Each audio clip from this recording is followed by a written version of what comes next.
بسم الله الرحمن الرحيم. بحث اسم فاعل داع داعيان داعون. دعا يدعو باب سخا صرف كبير گردانونا او صيغو تعليلات ذکر کېدل. په تیر سبق کې امر او دارنګي نهي گردانونا او صيغو تعليلات ذکر شول. اوس د دې ځینه علامه صاحب اسم فاعل او اسم مفعول گردانونا او صيغو تعليلات ذکر کوي. نو فرمای بحث اسم فاعل داع داعیان.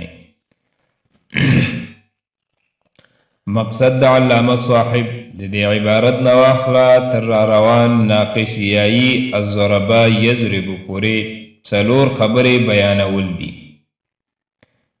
اول نمبر خبره دعا يدعو د باب څخه بدرته د اسم فاعل گردان ذکر کی.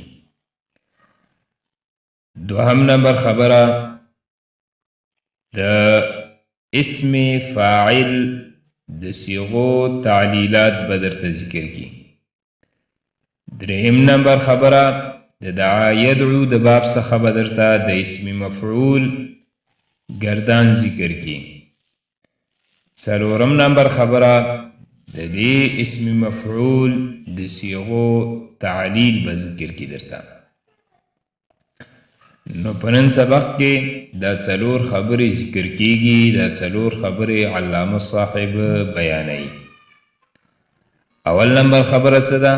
اول نمبر خبره دا ده چې د دعا يدعو د باب څخه به درته د اسم فاعل گردان ذکر کی. نو دا اول نمبر خبر علامه صاحب په دې عبارت سره ذکر کوي بحث اسم فاعل داع داعیان داعون.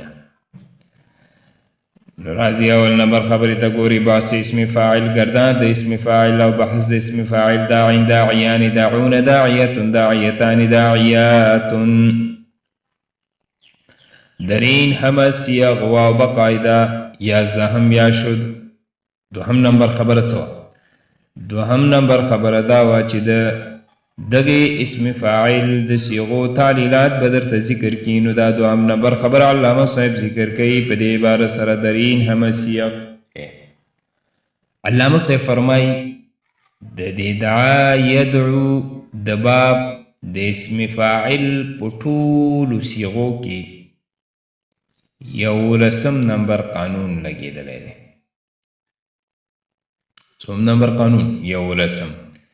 یولسم نمبر قانون نوم الته منګه ویلی و چې یولسم نمبر قانون ته څه نوم اخلي؟ دعي یو علاقه ده. نو دغه یولسم نمبر قانون دعیه والا قانون د اسم فاعل په ټولو صيغو کې لګېدلی. داع دا اصل کې داعي ون و. واو په طرف کې وروسته د کسرې نه واقع شو. نو د دې یولسم نمبر قانون د وجې نه واو بدل په چا سره شو؟ په یا سره شو. دارنګې داعیان داعي وانې و. داعون داعي وونه و. همدغه قانون په ټولو صيغو د اسم فاعل کې لګېدلی دی. واو بدل شوی دی په یا سره. بیا د دې نه وروسته په داعین صيغه کې لسم نمبر قانون لګېدلی دی چې لسم نمبر قانون الته څو؟ يدعو يرمي والا قانون. د يدعو يرمي والا قانون اولنی جز په داعین کې لګېدلی دی. د اولنی جز د وجې نه د يدعو يرمي قانون د څوم جز د وجې نه؟ اولنی جز د وجې نه په داعیون کې دغه یا ساکن کړلی شو. چې یا ساکن کړلی شو ده نو اوس چې د اجتماع ساکنین راغی په منځ د یا کې او د تنوین کې. چې اجتماع ساکنین راغی نو یا محذف کړله او تنوین معین ته ورکړه. نو څه جوړ شو؟ د داعیون داعین په تعلیل ورسېدلی. داعی اصل کې څنګه دی؟ داعی ون. اول پکې یولسم نمبر قانون چې دعیه والا قانون دی هغه ولګېد. واو بدل شو په چا سره؟ په یا سره.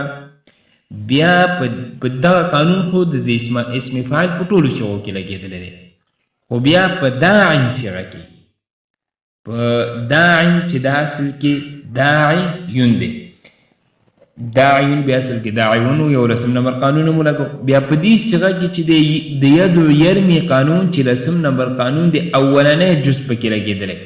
د اولنی جز د وجې نه د یا حرکت هغه حذف کړلی شو یا ساکن کړلی شوله، نو چې یا ساکن کړلی شوله بیا اجتماع ساکنین راغی په منځ د یا ساکنه کې او د تنوین کې. موږ ویلي وو که نه چې تنوین نون ساکن ته ویلی کېږي، دا خبره درته یاد ده. نو چې اجتماع ساکنین راغی یا حذف کړلی شوله او تنوین چې دی عین ته ورکړلی شو، نو دا عین جوړ شو. په دې ورسېدلی. دارنګې په دې دا داعن صيغه چې ده، که چیرې په دې باندې الف لام راغلی وي یا د دې اضافت چې وي، د دې داعن صيغه باندې څه راغلی وي؟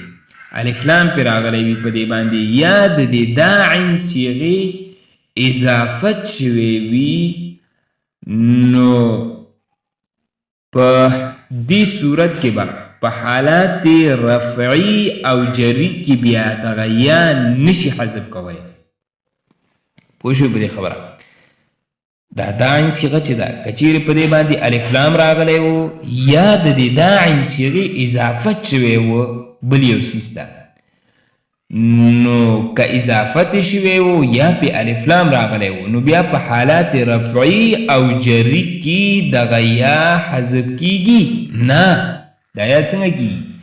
یا حذف کیږي نه، صرف په دې دوو صورتونو کې چې کله الف لام پرې راغلی وي او اضافت شوی وي، حالات رفعي وي او که حالات جری وي، نو په دې دوو صورتونو کې به بیا صرف یا ساکن کولی شي خو حذف کولی نشي.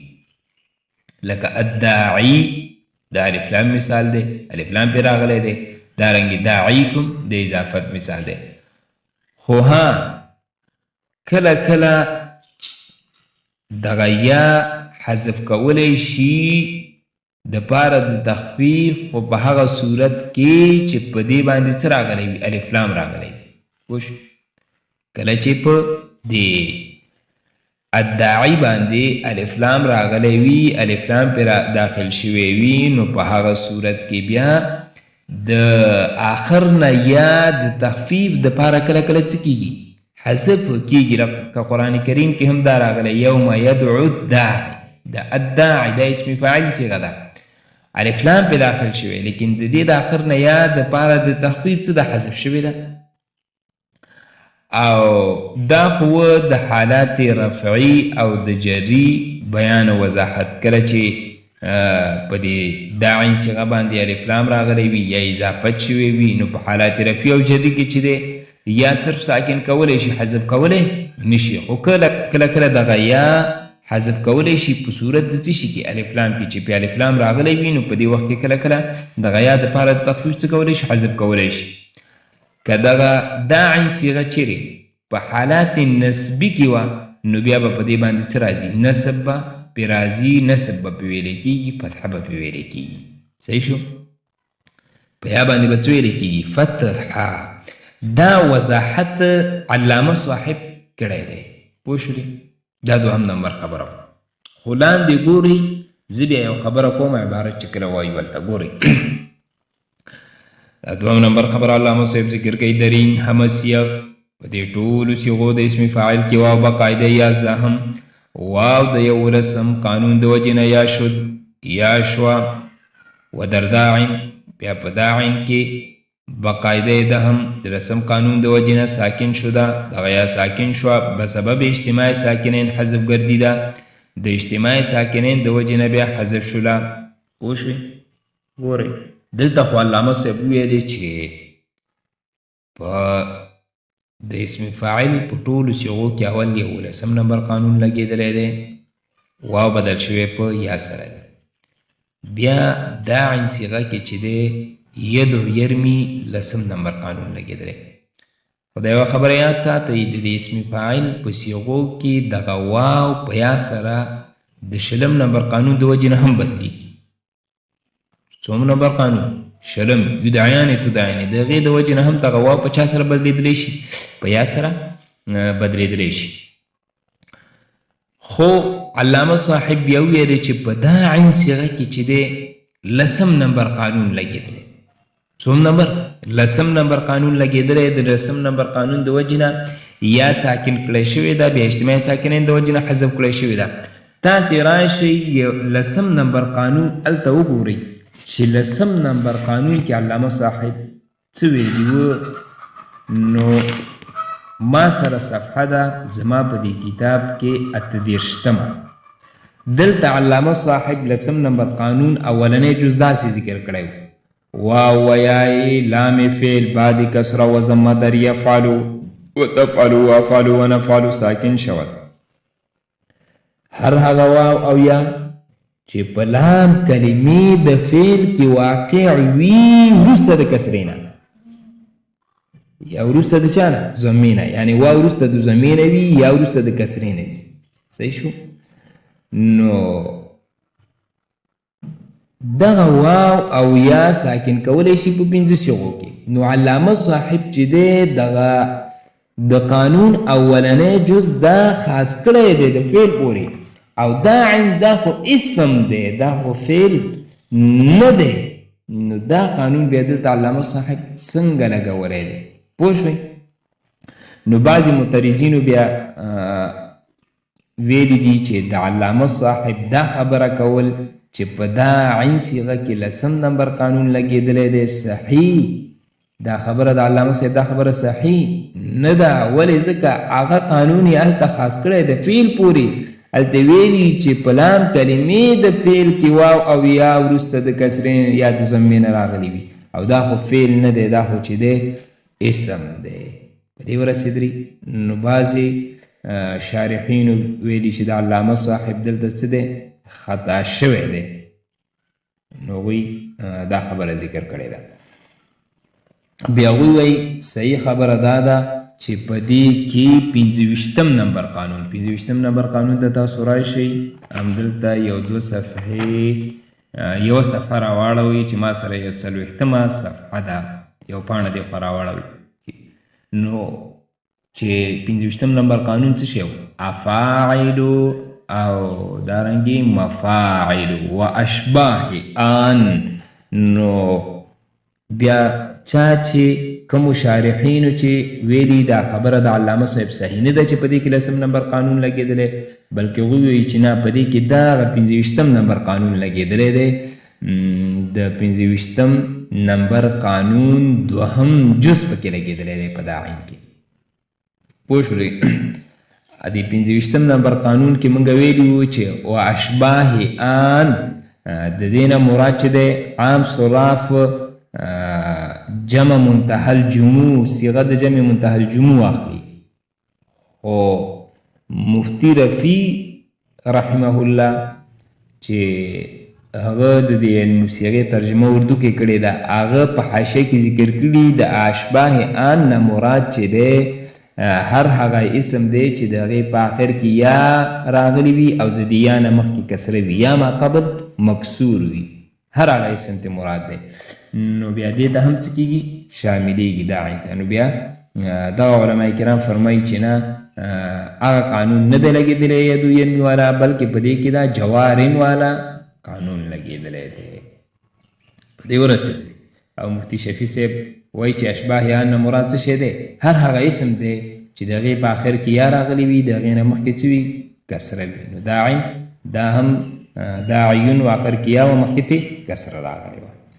خو بعضې شارحین بیا وایي چې نه په دې کې د یدو یرمي قانون د اولنی جز پکې لګي لکه علامه صاحب چې لګولی دی څه رقم لګي هلته خو فعل دغه لسم نمبر قانون خاص دی د فعل پورې او دا اسم دی بیا هغوی وایي چې نه د علامه صاحب په نسبت باندې دا لسم نمبر قانون دا عام دی فعل او اسم دواړو ته شامل دی لکه څنګه چې د صاحب د ارشاد صرف صاحب د زرادی صاحب د فصول اکبری په نسبت باندې دا قانون عام دی هغوی وایي هر هغه کلمه چې د هغې په لام کلمې کې واو یا راغلی وي وروسته د ضمې یا د کسرې نه، نو د لام کلمه د فعل دا قید هغوی نه دی لګولی، نو عام قانون بیان کړی دی. نو دوی بیا وایي چې د علامه صاحب چې دې مثالونو کې قانون لګولی، مثال داعن کې د دې نه پته لګي چې د علامه صاحب په نسبت باندې هم دا قانون چې دی دا ید یرمی قانون دا عام دی، صرف د فعل پورې خاص نه دی. صحیح شو؟ نور والله اعلم. ګورې اوس راځي خپل سبق ته.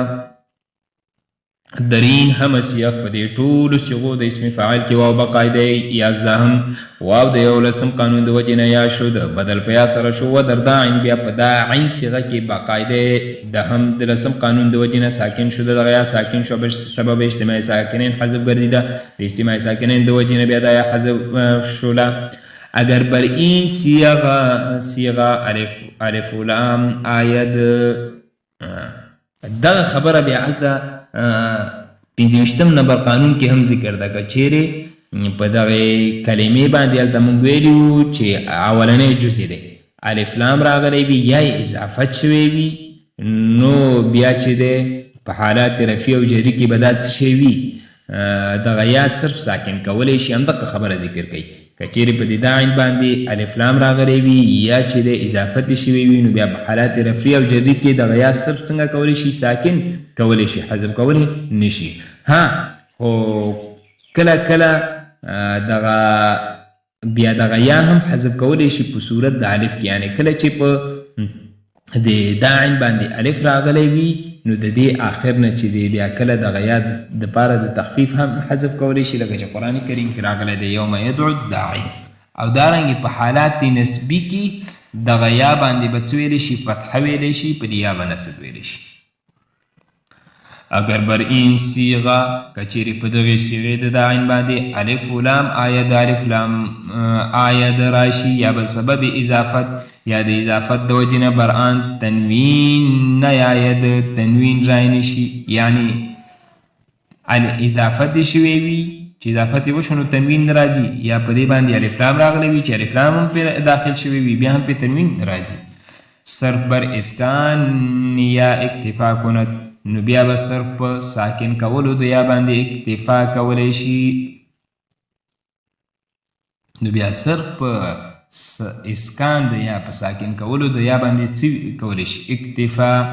وحذف نشود او یا نه حذف کیږي، چون الداعی لك الداعی وداعیکم الداعی مثال د معرب بلام، وداعیکم مثال د اضافت، ودر الداعی او په الداعی کې گاهی کله کله حذف یا هم امدا حذف د یا هم راغلی، یعنی په الداعی کې کله کله چې د یا هم حذف کیږي دپاره د تخفیف. چنانچه در قول تعالی لکه په دې قول د الله تعالی کې یوم یدعو الداعی الداعی په دې کې یا څه ده حذف شوې ده. وین هما در حالات رفع و جر است، او دا ټول صورتونه په حالات د رفع او جر کې دي، یعنی د یا د حذف کول د یا څه حذف کول، دارنګې یا په آخر کې ساکن کول. که یا د آخر نه حذف کې نو هم په حالات رفع او جر کې حذف کېږي، او که یا ساکن کې چې کله الف لام پرې راغلی وي یا اضافت شوی وي، موږ ویل چې یا به صرف ساکن کولی شي، نو دا هم په څه کې دي حالات رفع او جر کې. و در حالات نسب او په حالات نسبی کې داعیا والداعی او الداعی وداعی کم ګوین، او دارنګې داعی کوم ویلی کېږي، یعنی که دا داعین دا په حالات نسبی کې و نو بیا به په یا باندې څه ویلی کېږي، فتح ویلی کېږي، نصب به ویلی کېږي. هغه که بیا الف لام داخل وي او که داخل نه وي، اضافت شوی وي او که اضافت نه وي شوی. ګورئ بحث اسم مفعول مدعوان د اسم فاعل کې یوه صیغه تېره شوله داعونه. صحیح شو؟ داعونه دا اصل کې داعیونه وه، اول په دې کې چې دی دعیه والا قانون ولګېد، واو بدل په یا سره شو نو داعیونه شو. بیا په دې کې د ید یرمي قانون څلورم جز لګېدلی دی داعیونه کې. یا متحرکه وروسته د کسرې نه واقع شول او د دې یا نه وروسته چې دی ساکن واو نو د دې قانون د دې ید و یرمي قانون د څلورم جز د وجې نه د دې یا نه چې مخکې کوم حرکت و هغه حذف شو یعنې د عین او د یا حرکت چې ضمه ده دغې عین ته نقل کړی شو بیا د میعاد قانون د وجې نه دغه یا بدله په واو سره شوله بیا اجتماع ساکنین د وجې نه یو واو حذف شو نو څه جوړ شو دا مدعوونه بحث اسم مفعول مدعوون مدعوانې دریم نمبر خبره څه وه دریم نمبر خبره مالې دا به ذکر کړي چې د دعا یدو د باب څخه به درته د اسم مفعول ګردان ذکر کړي نو دا دریم نمبر خبره علامه صاحب ذکر کوي بحث اسم مفعول ګردان د اسم مفعول مدعون مدعوان مدعوون مدعوة مدعوتان مدعوات درین صیغ واو مفعول در واو لام فعل ادغام یافته و بس څلورم نمبر خبره څه وه څلورم نمبر خبره دا ومالې د دغې اسم مفعول د صیغو تعلیلات به درته ذکر کړي نو دا علامه صاحب ذکر کوي دا څلورم نمبر خبره په دې عبارت سره درین صیغ واو مفعول در واو لام فعل ادغام یافته و بس علامه صاحب فرمایي د اسم مفعول په ټولو صیغو کې